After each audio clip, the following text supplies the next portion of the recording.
Good evening, dear souls seeking rest. A warm welcome to this special moment of peace and serenity. You have chosen the perfect time to relax, to set aside all the worries of the day, and to allow yourself to dive into a truly transformative story. Breathe deeply now. Feel the air gently entering your lungs, and as you release it, let all tension dissolve. You are safe, you are comfortable, and you are about to hear one of the most beautiful stories of love and transformation that has ever existed. Tonight, I will tell you the story of a man who changed the world with his simplicity, who found wealth in poverty, joy in sacrifice, and God in all creatures. If you are enjoying this moment of peace, leave a like below. Subscribe to the channel to receive more stories like this, and activate the bell to be notified whenever a new story is published. But do it calmly, without hurry, maintaining that sense of tranquility that is already beginning to envelop you. Francis was born in an era when the world was undergoing great transformations. The Middle Ages were at their peak. Italian cities prospered with trade, and the Catholic Church wielded immense power over people's lives. But amidst all that material greatness, a young man emerged who would choose the opposite path, showing that true wealth is found where we least expect it. Imagine yourself now being transported to 12th century Italy. The air is scented with the aroma of olive trees. The Mediterranean sun bathes the hills of Umbria in its golden light, and in the narrow streets of Assisi, the sound of merchants hawking their wares mixes with the ringing of church bells. It is in this setting, both simple and majestic, that our story begins. Prepare to meet a rich young man who became the poorest of men, a warrior who chose peace, a rebellious son who became the most obedient of servants. The story of Francis is a journey that teaches us that the greatest transformations begin in the heart, and that true love has the power to change not just one life, but the entire world. Chapter 1. Historical Context and Birth. In the year 1181, or perhaps 1182, records from that time were sometimes lost like leaves in the wind. A child was born in Assisi who would forever change the face of Christianity. The city of Assisi, nestled on the slopes of Mount Subasio, was then a prosperous commercial center in the region of Umbria in the heart of Italy. Pietro di Bernardone, the boy's father, was a wealthy merchant of fine fabrics. In those days, the cloth trade was one of the most lucrative activities. Silks came from the East, brocades from France, velvets from Flanders. Pietro traveled constantly, especially to France, where he bought the finest fabrics to resell in Italy. He was a practical, ambitious man who had built his fortune with hard work and commercial cunning. His mother, Lady Pica, was a sweet and pious woman, likely of French origin from the Provence region. It is said she had some nobility in her lineage, a certain delicacy that distinguished her from other merchants' wives. It was she who brought balance to the Bernardone household, tempering her husband's mercantile harshness with her gentleness and devotion. When the child was born, Pietro was on one of his long business trips to France. Lady Pica, following tradition and her own devotion, baptized her son Giovanni, John, in honor of Saint John the Baptist.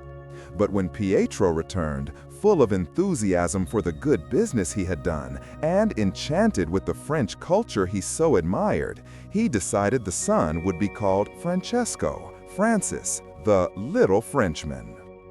Assisi, at the end of the 12th century, was a vibrant city. The ancient Roman wall still encircled part of the city, silent witnesses to a glorious past. New buildings were springing up everywhere, financed by the prosperity of trade. The Piazza del Comune, the heart of the city, bustled with activity. Nobles and commoners, merchants and artisans, clerics and soldiers all mingled there. It was a time of profound contradictions.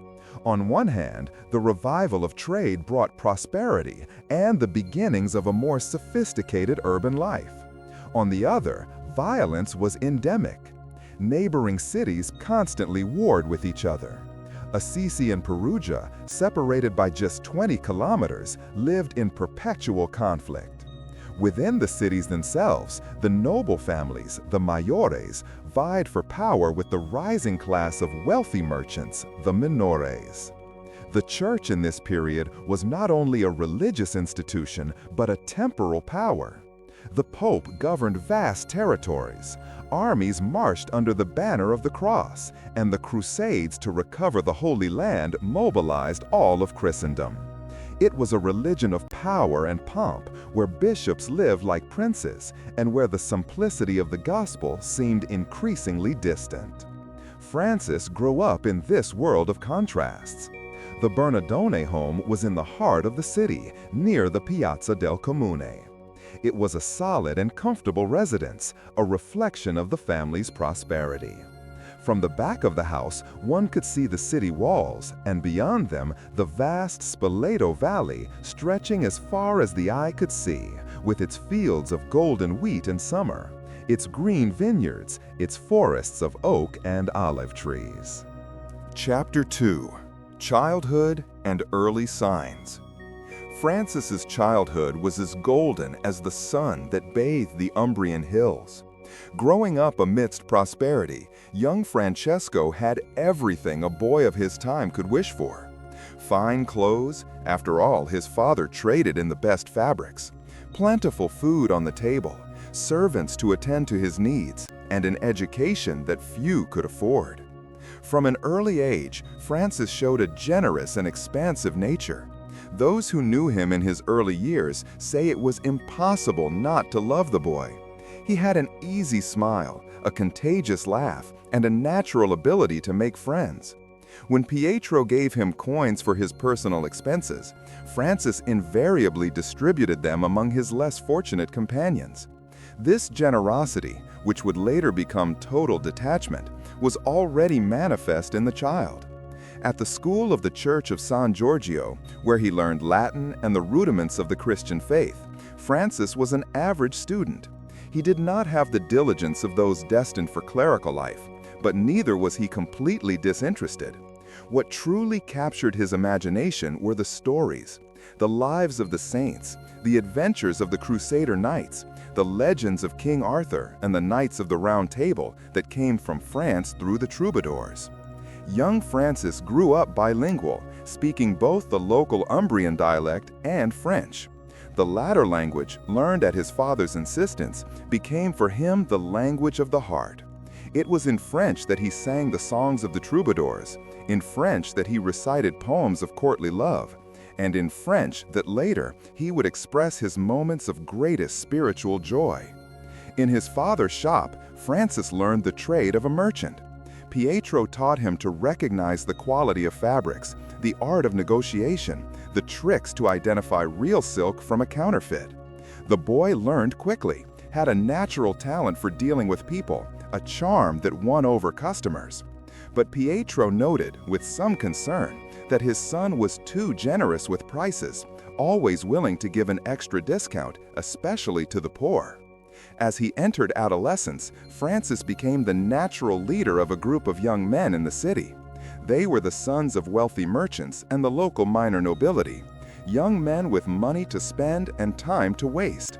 Francis was the most generous of all, always ready to pay the bill at the tavern, organize the next party, lead the next escapade. The Knights of Assisi were filled with their songs. Francis and his companions roamed the narrow streets of the city, singing serenades under the windows of young ladies, drinking wine in taverns, causing a ruckus until the early hours. The more serious citizens would shake their heads in disapproval, but even they could not be truly angry with young Bernardone. There was something about Francis, a joy for life, a natural courtesy, that disarmed even the harshest critics. But there were moments, even in those years of apparent carelessness, when something deeper manifested in Francis. Sometimes, in the middle of a party, he would suddenly become still, his gaze lost in the distance, as if listening to music only he could hear. His friends would tease him, saying he was thinking of some maiden, but Francis would just smile and change the subject. Once, during one of these feasts, his companions elected him king of the banquet, a common joke where the chosen one had to lead the night's festivities.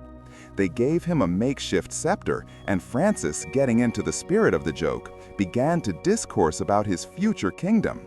But his words took an unexpected turn. He spoke of a kingdom where the last would be first, where true nobility would come from service, where poverty would be wealth.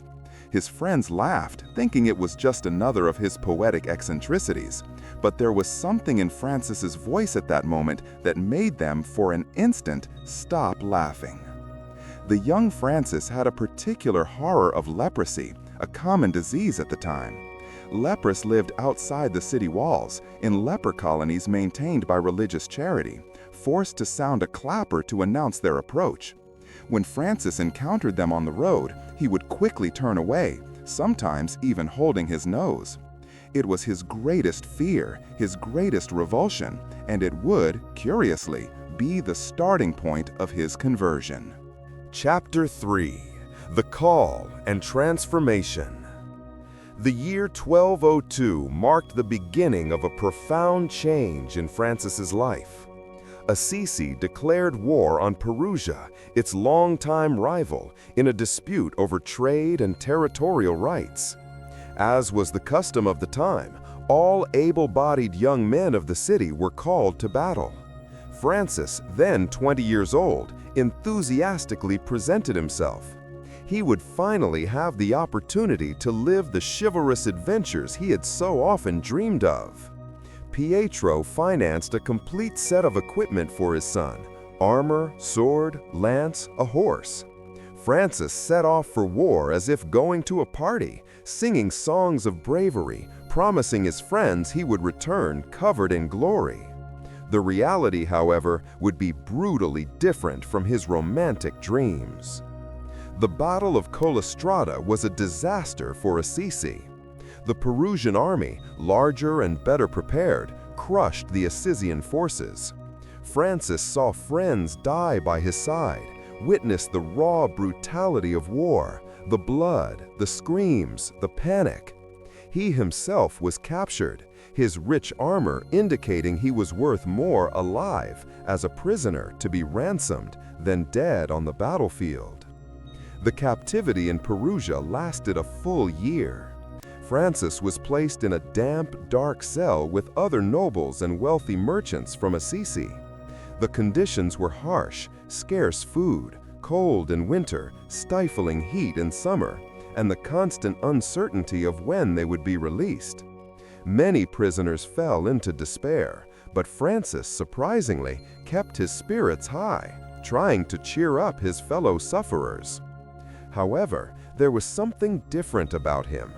The experience of battle, the proximity of death, the suffering of captivity, all had planted seeds of change in his heart.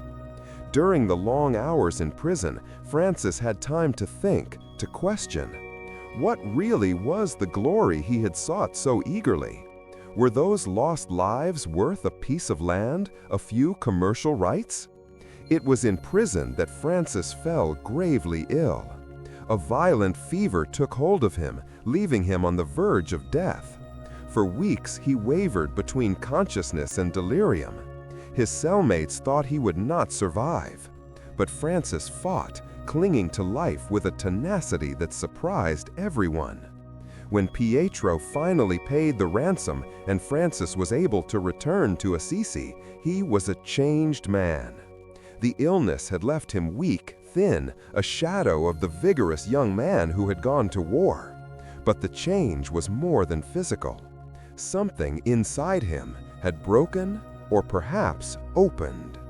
Chapter 4: Challenges and Trials. The conflict between Francis and his father Pietro reached a point of no return. Pietro was determined to recover the money Francis had taken, and more importantly, to bring his son back to his senses. First, he tried to resolve the matter within the family. He locked Francis in the cellar of the house, hoping that isolation and deprivation would make him reconsider.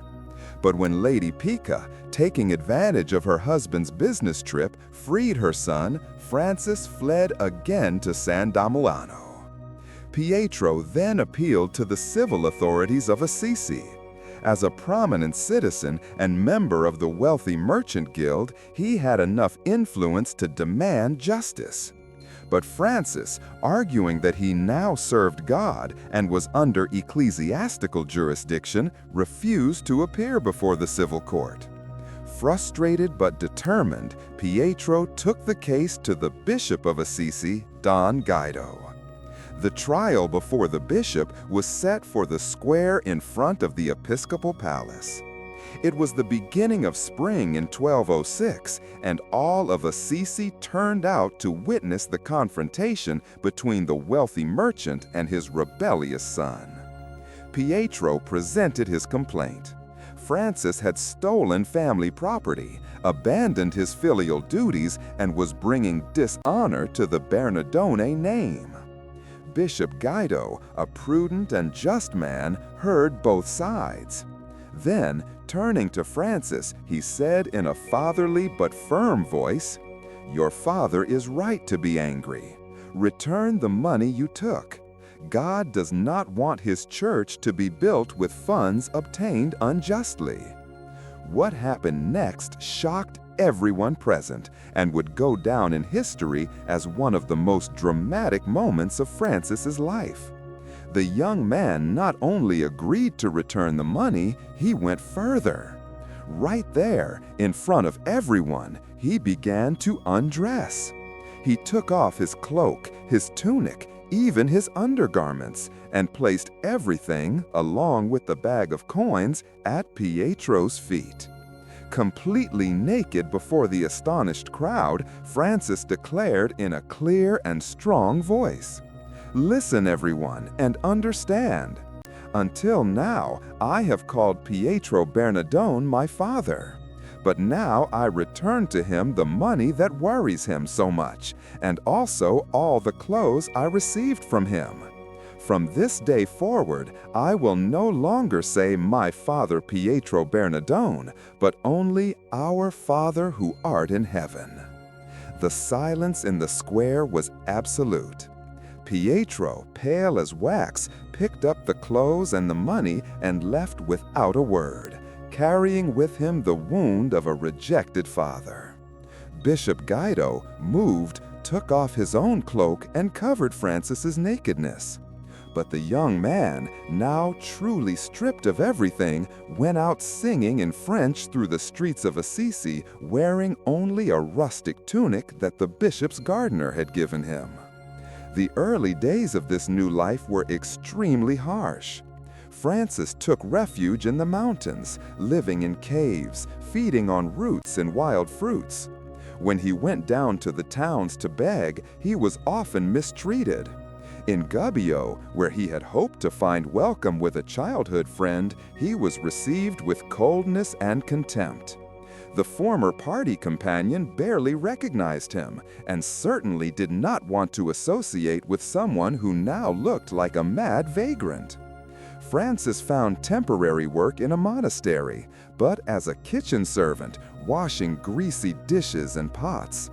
The monks treated him with condescension, some with open contempt. For the young man who had been pampered from birth, accustomed to being served, the humiliation was profound. But Francis embraced each humiliation as a precious pearl, seeing in them the rungs of a ladder that brought him closer to Christ.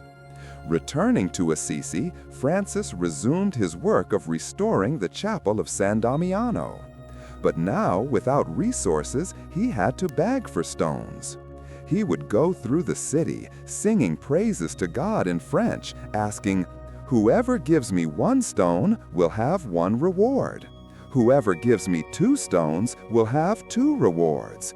Whoever gives me 3 stones will have 3 rewards." The sight of the rich Pietro Bernardon's son begging for stones in the streets caused mixed reactions. Some laughed, others pitied him, many were scandalized. Bernardo di Quintavalle, one of the richest and most respected men in Assisi, watched Francis with growing interest. There was something in the inexplicable joy of that young man, in his complete indifference to what others thought, that intrigued the wise merchant. The work of restoring San Damiano was grueling. Francis, who had never done heavy manual labor, carried stones, mixed mortar, climbed precarious scaffoldings. His hands, once soft, became calloused and bled. But he sang while he worked, and his joy was so genuine that he began to attract volunteer helpers. Chapter 5: Miracles and Manifestations. Francis's life began to be marked by extraordinary events that many considered miraculous. It was not just the great prodigies that drew attention, but primarily the small daily signs of the sacred that seemed to accompany him wherever he went. One of the first widely witnessed miracles occurred during the restoration of the Church of San Damiano. Francis was working on the roof when a heavy beam came loose and fell. The workers helping him screamed in horror, certain they would see him crushed. But when the dust settled, they found Francis unharmed. The heavy beam had split in 2, one half falling on each side of him as if an invisible hand had deflected the danger. The priest of San Damiano, initially skeptical of Francis's intentions, became a witness to something even more extraordinary. During a particularly cold winter night, when there was no oil for the church lamps, Francis filled them with water. The old priest protested that it was useless, but Francis lit the wicks anyway. To everyone's astonishment, the lamps burned all night, the water serving as if it were the purest oil.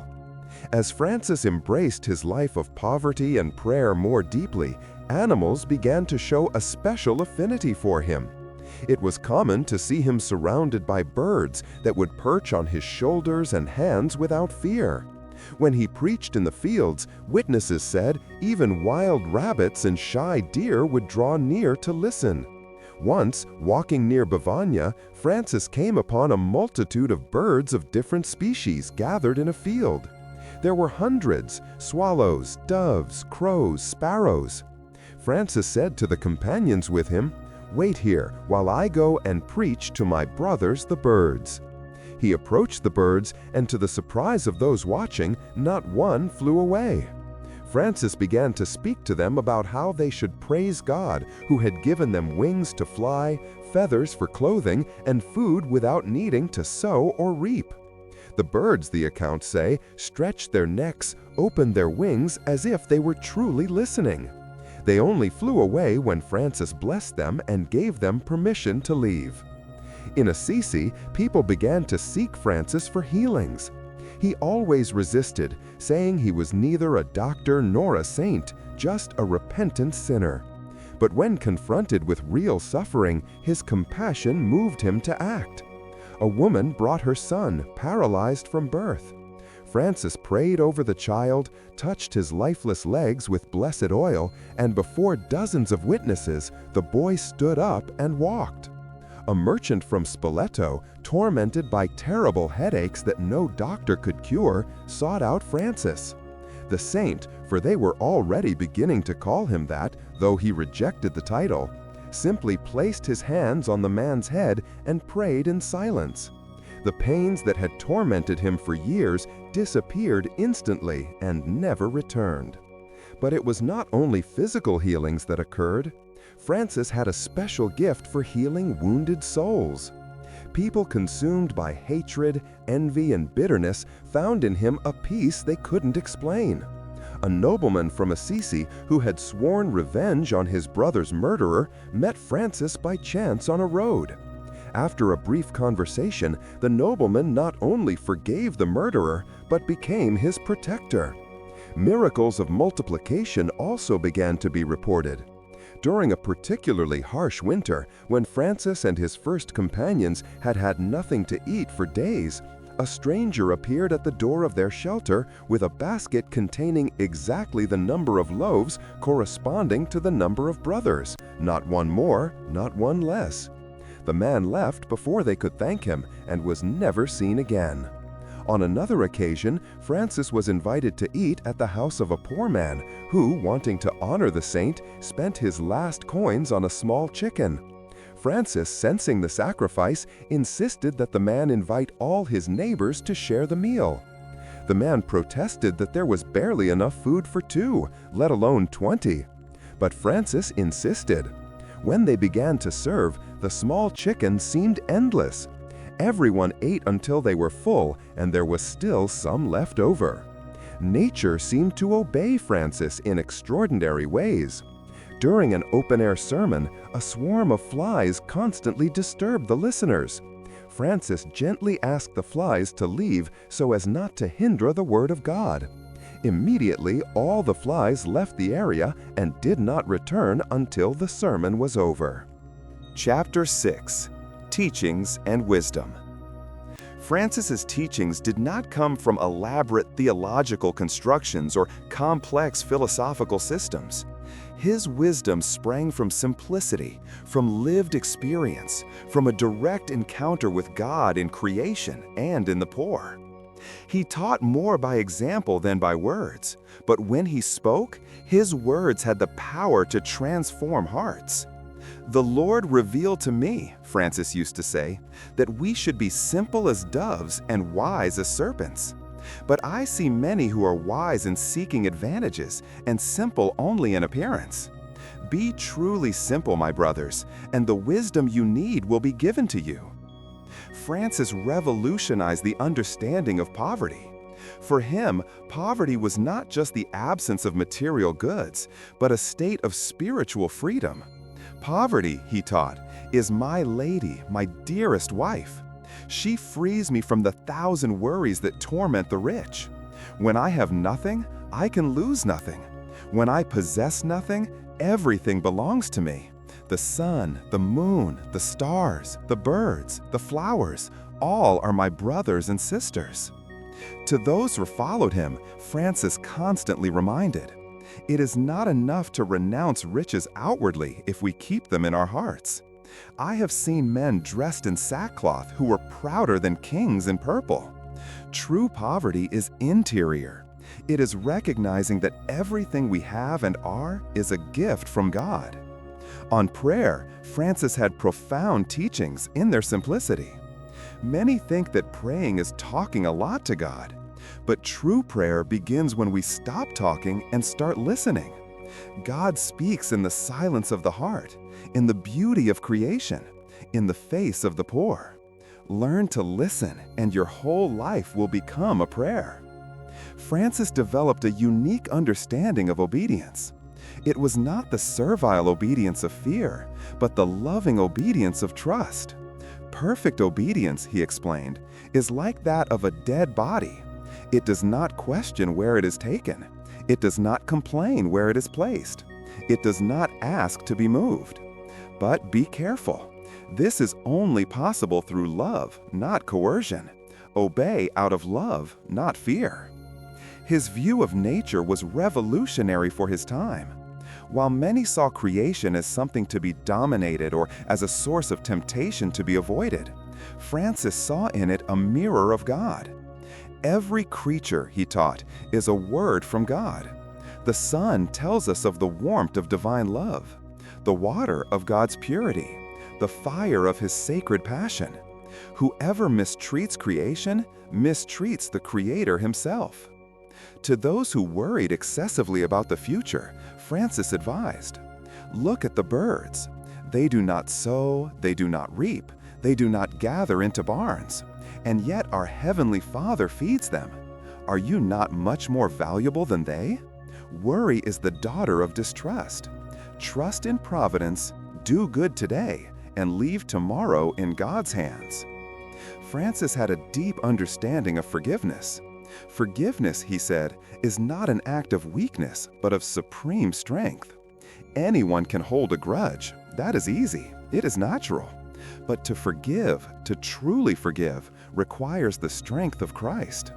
And remember, we forgive not because the other deserves it, but because we need the freedom that forgiveness brings.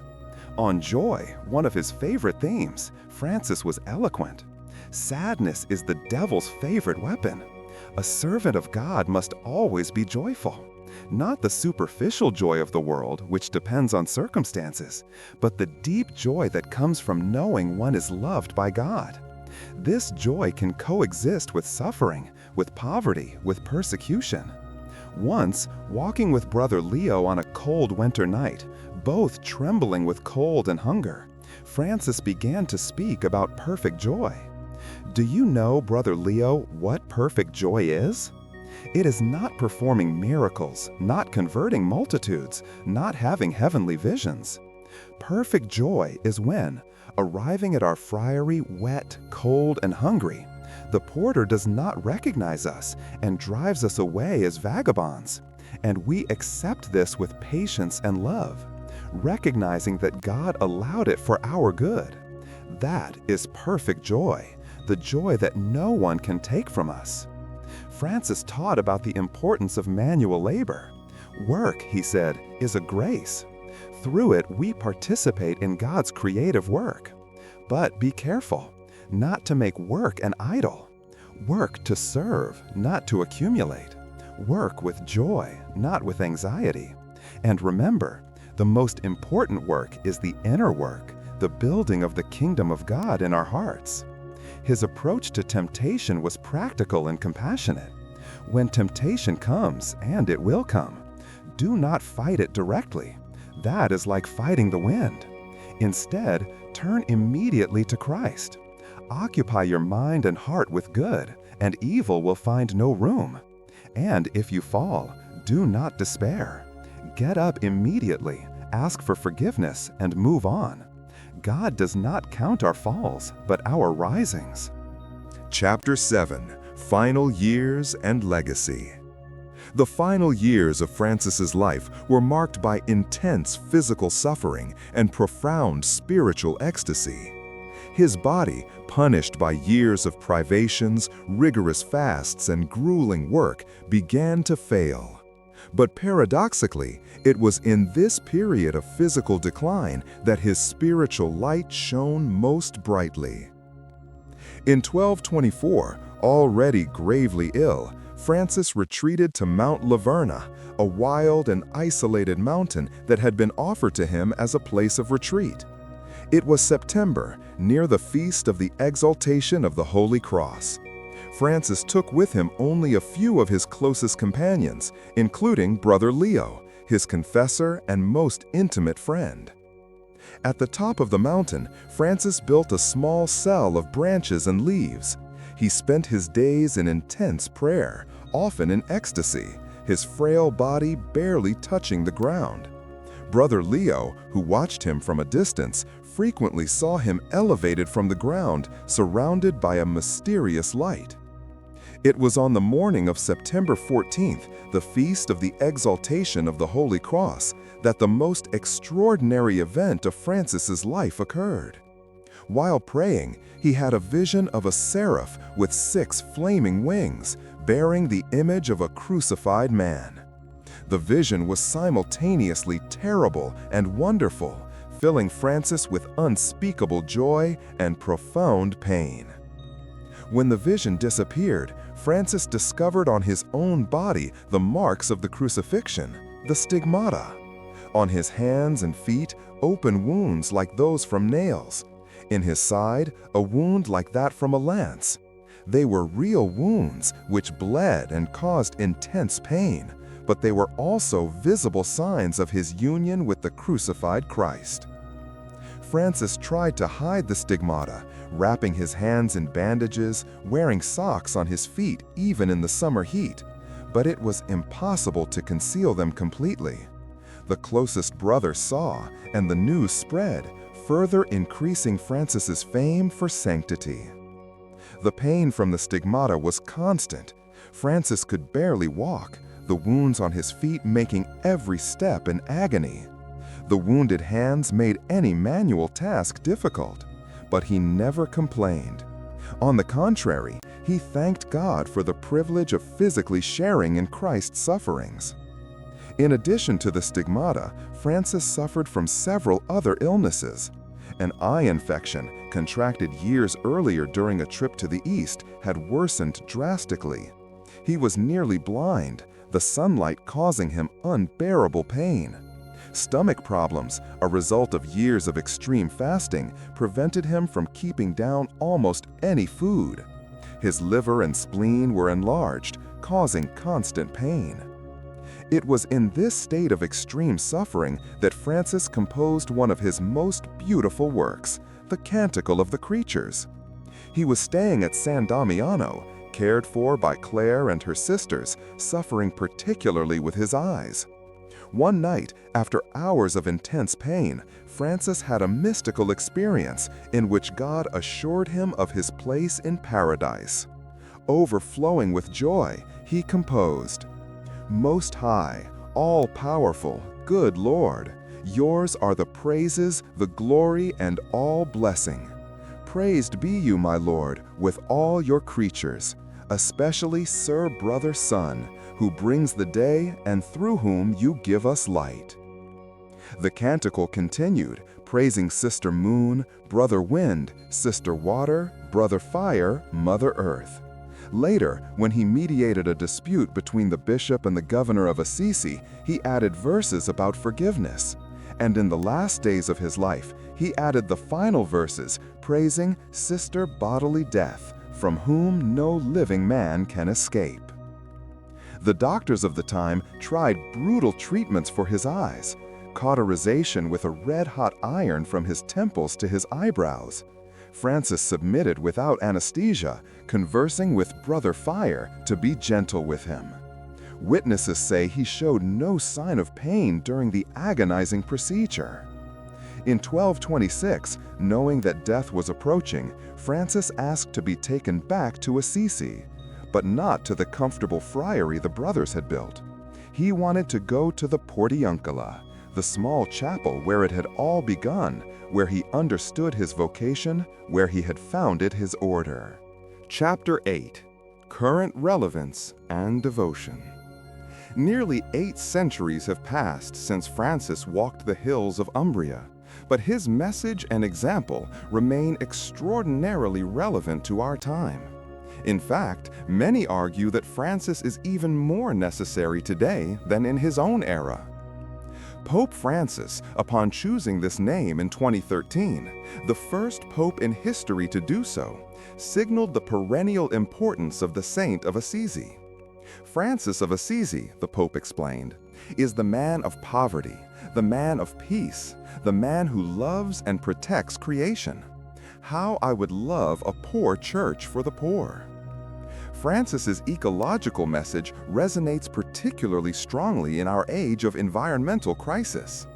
He was officially declared the patron saint of ecology in 1979, but his vision of creation as family, his insistence on calling all creatures brothers and sisters, offers more than symbolic patronage. It offers a completely different paradigm for our relationship with nature. Environmental movements worldwide, both Christian and non-Christian, find inspiration in Francis.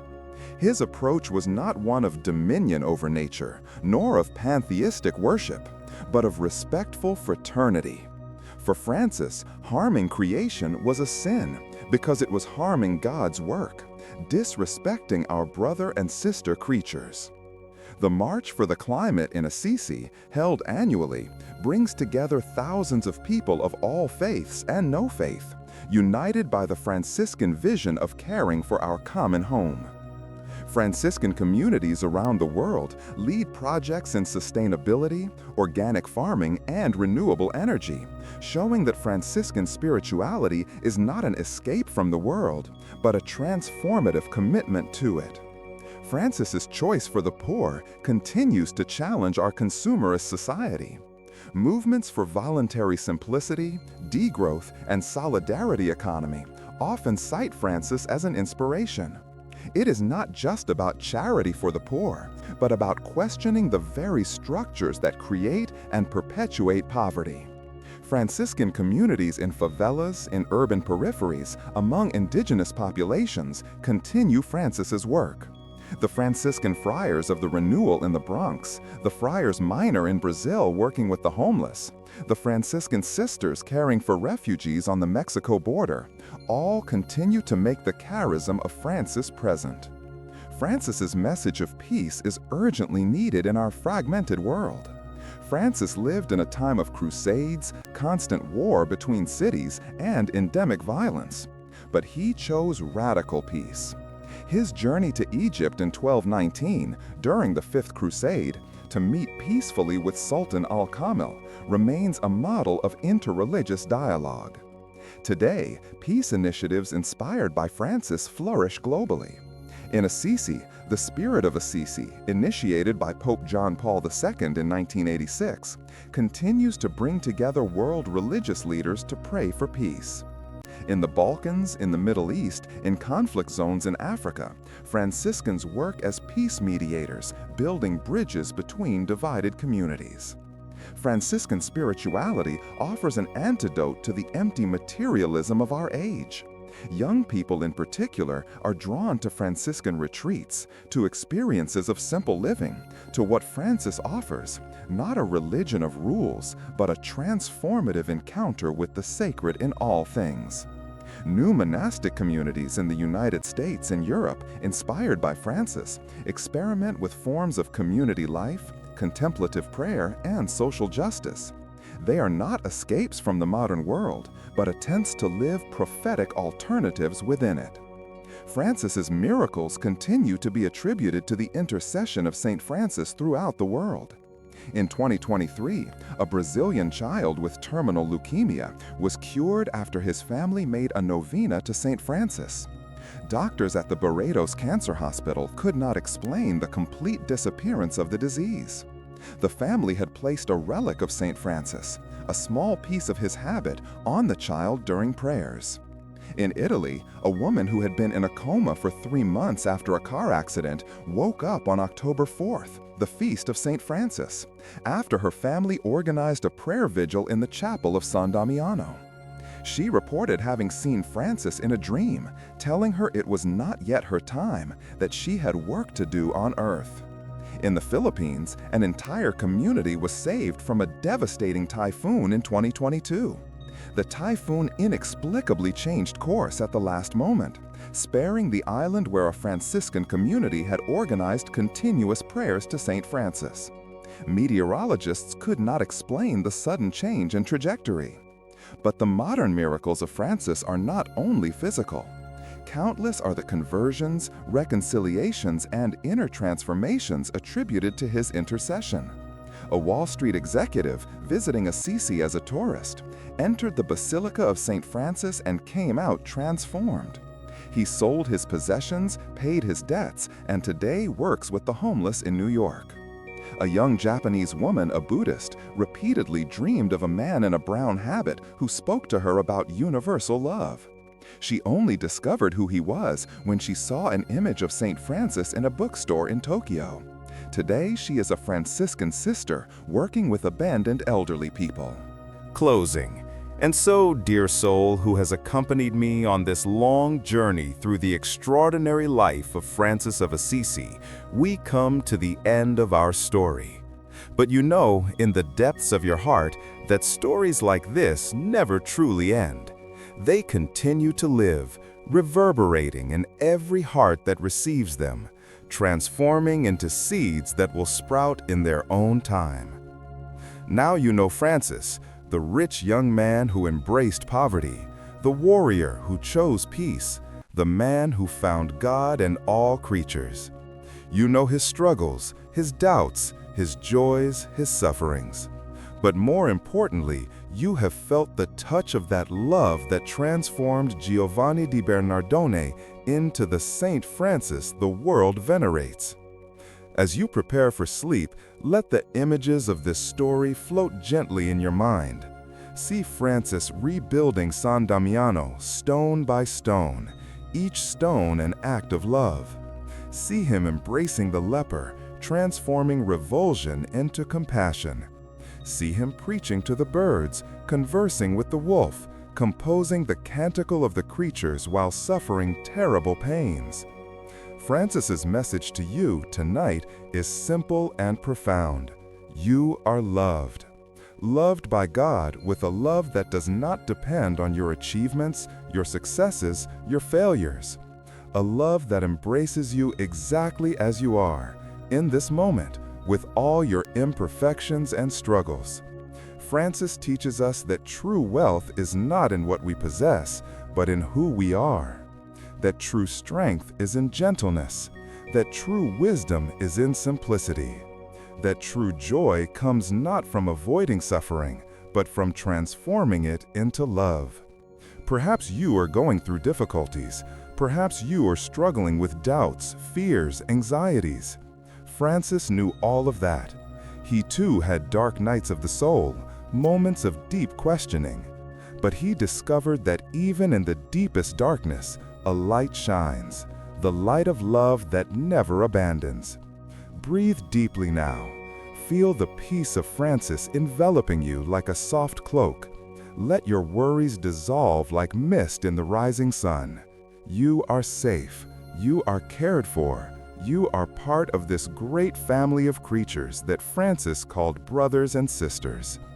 If you wish, you can say a small Franciscan prayer before sleeping. It need not be elaborate. It can be simply, Lord, make me an instrument of your peace. Or even simpler, peace and good. Or just hold in your heart the intention to live tomorrow with a little more love, a little more compassion, a little more joy. Francis is with you tonight, not as a frightening or solemn presence, but a joyful brother, a friend who understands, a gentle guide. He knows your struggles because he had his own. He understands your doubts because he also questioned. He embraces your humanity because he deeply embraced his own. Let sleep come gently, bringing dreams of peace. Perhaps you will dream of the Umbrian hills bathed in golden sun. Perhaps you will see birds singing praises. Perhaps you will feel the loving presence that Francis felt in all creation. Remember, you are not alone. You are never alone. You are part of this immense web of life, this universal family that Francis recognized and loved. The sun that will rise tomorrow is your brother. The moon that now shines is your sister. The stars are your companions on the journey. Francis discovered that when we let go of everything, we receive everything. When we empty ourselves, we are filled. When we die to the ego, we are born to love. These paradoxes do not need to be understood rationally now. Let them settle gently in your heart, like seeds in good soil. May the peace of Francis be with you. May his joy illuminate your dreams. May his simplicity bring clarity to your life. May his love for all creatures awaken a similar love in you. And when you wake tomorrow, refreshed by sleep, remember to give thanks to Brother Sun who brings the new day, to the air you breathe, to the life that pulses within you. Begin the day with gratitude, and you will see how everything is transformed. If this story touched your heart, share it with someone who needs peace. Subscribe to our channel for more stories that soothe the soul and lift the spirit. Leave a like if this journey with Francis brought serenity to your heart.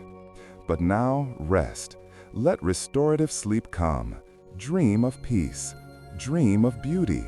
Dream of the love that moves the sun and the other stars, as another Italian, Dante, inspired by Francis, said, "Good night, dear soul. May the angels who accompanied Francis now accompany you. May the God he loved so passionately watch over your sleep. May the peace he found in poverty enrich your dreams. Peace and good. Always peace and good. May it be so for you tonight and always. Amen.